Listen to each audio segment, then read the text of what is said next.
Okay. So we get the X Air, and we happen to get the 18.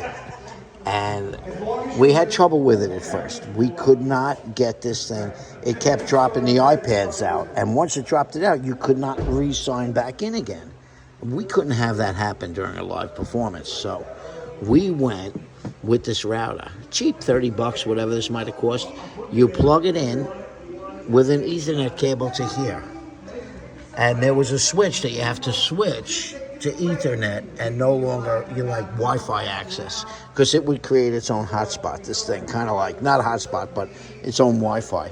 But let me tell you something, I love this thing now, because we're using the wireless in-ears, the wireless mics, wireless everything, and it makes it simple to set up, and we can control everything. We can control what goes in the in-ears and things like that.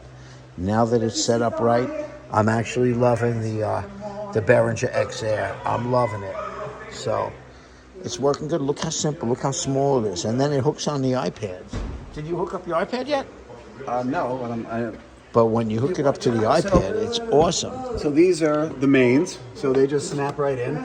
These are to your main speaker banks, and they snap right in. And you notice here, I don't know if Greg mentioned it before, but this is for one of our wireless mics.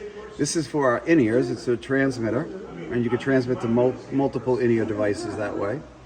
And that's pretty much it. You just put your inputs in here, whatever you want, whether it's guitar, bass, another microphone.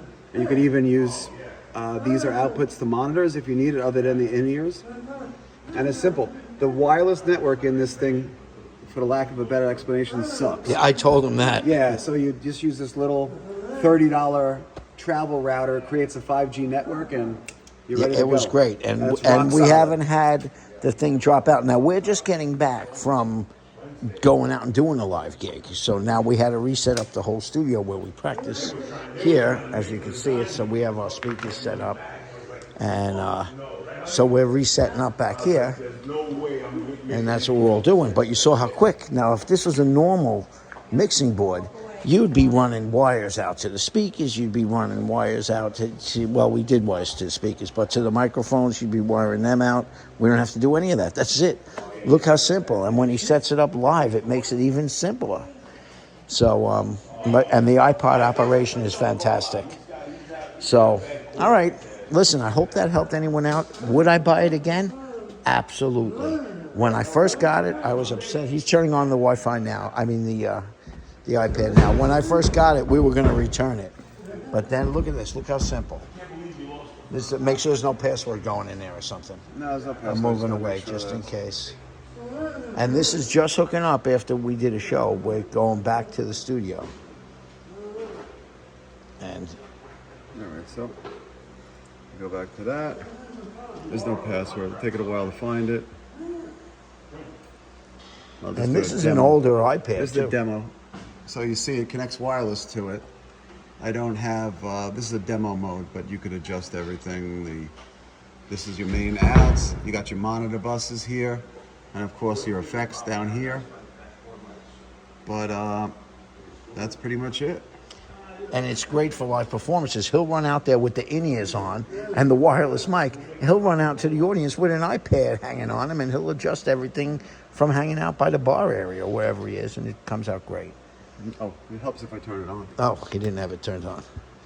Oh, yeah, that would help. Okay, so now you're seeing a fresh start. We just lit it up. So is that on already? It should have hooked up to that. That's what I just did.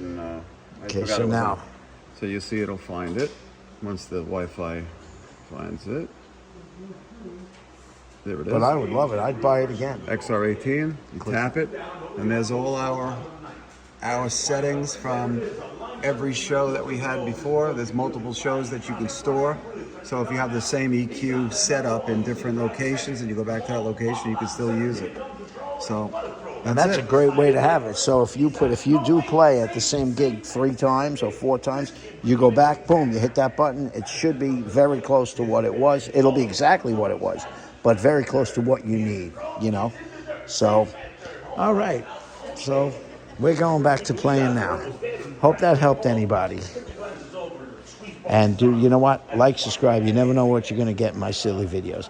And this is all stuff we use in the band. We keep a little storage here.